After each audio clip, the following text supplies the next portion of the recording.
けど。あら、荒野で取ってきましたのよ。それはキリングウィード。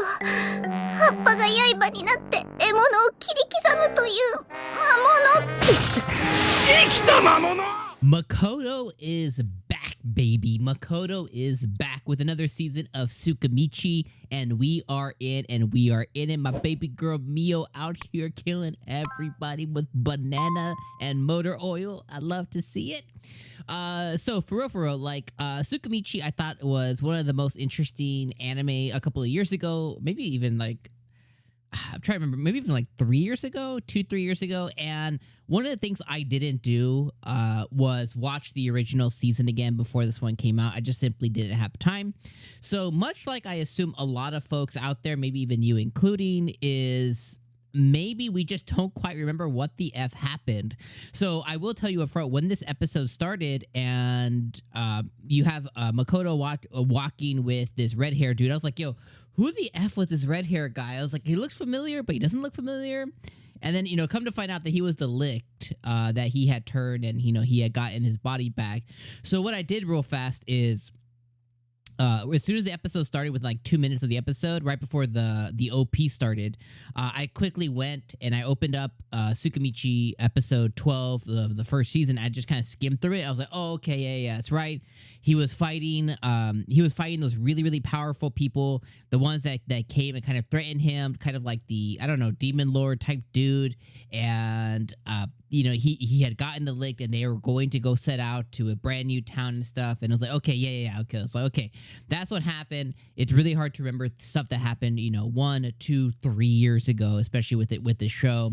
I did watch this subbed and then I did rewatch it dubbed, but then that was all within like a 6-month time span of when it originally came out, maybe like a year time span. So it's been a minute, So I will say it did come back with a vengeance.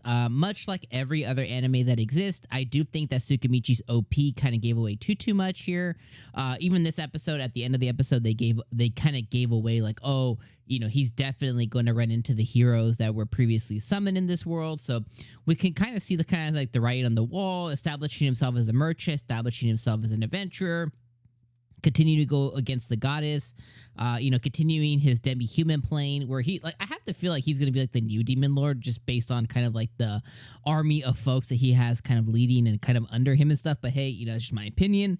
And then obviously he's going to have a lot of run-ins with the heroes when that comes to play. So, oh, and I guess like the one more thing that it kind of set up this episode too was him kind of continually searching for his family in this world, because we know mom and dad were originally from this world. So trying to find his family in this world. Maybe he has a grandma, maybe he has a grandpa, maybe he has 2 sets of grandmas and grandpas from this world, stuff like that too. And then the other thing too is trying to figure out continually like why he's so ugly. We know part of it is like, based on the goddess and kind of the way that she bestowed everything on him, but boy was already ugly before like he kind of came to this world. So it's kind of like, maybe he's not completely human, maybe he has a little something in there that kind of makes him a little uglier than most. But really good setup for what's to come. But like, again, going back 30 seconds, I do think the OP kind of give away too much. It just basically showed us a lot of different characters that he's going to come across this season, which I don't mind getting a preview into that. But I do like to have some of them happen naturally. I tend to prefer the OPs that kind of just maybe display a few scenes for some of the battles that are going to occur in this type of show and stuff. But hey, it's just one man's opinion. Let me know yours. But the kind of the things that occurred this episode is, they really set up the comedic aspect to it, which Mio and Tomoe are going to continue to kind of lead out that comedy, based on what they're doing on the side when Makoto's out trying to do his stuff in the world and everything. So they kind of definitely did set up that, this episode a lot too, with Mio trying to learn how to cook and failing at it spectacularly and all that stuff. So we know that throughout the rest of the season, we're going to continually get these like little small scenes kind of sprinkled throughout the episode, whether it involves Makoto or not. But much like the first season did when they had like those scenes of him in the hotel with them and stuff like that, we're going to continue to get those scenes that kind of break up the monotony of the episode. We also have him going to town again, solidifying himself to as a merchant, solidifying himself in like an academy town, finally deciding to ditch the mask, which I think is a really good choice, even though bro's ugly, like just, absorb the ugly. This episode he did, kind of go through and he went because like apparently his mom used to sing like a song or something. And he went to go destroy some bandits to tell him not to use that name anymore. Met other demi-humans, met other regular humans who tend to be okay with living with demi-humans, which I think is a pretty cool thing as well, too.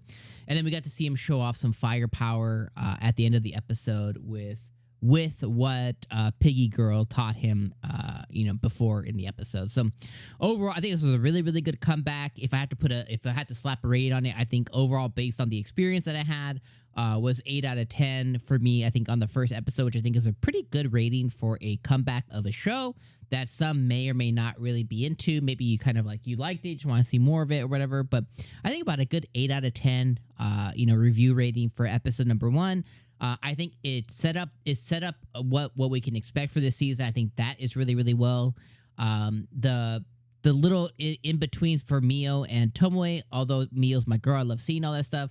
I do think it did break up the episode a little too much. I just kind of wanted to see more of him solidify himself, kind of more setup stuff. And I do think that those scenes kind of took us away from the setup for what's kind of coming. But hey, again, that's just an opinion. It just is what it is. And then I really like seeing kind of like everything that's happening and what's going to happen with the episode kind of reigniting the fact that it's him versus Goddess, him versus heroes, him versus that weird kid who challenged him at the end of the episode, at the end of the season last season. So overall, though, I think this was a good episode. Again, 8 out of 10 if I had to slap a score on it. We're back, baby, with TSUKIMICHI. Let me know, if you don't have any opinion of the show, kind of like, there's nothing that you really want to share in the comments. Tell me who best girl is. Are you Team Mio? Are you Team Tomoe? Let me know in the comments. I go back and forth, but I think my spider girl always ends up winning out for me, even if her cooking could kill me. All right, let me know what you guys think. Happy winter 2024, guys. I'll see you next week for episode number 2. Peace out.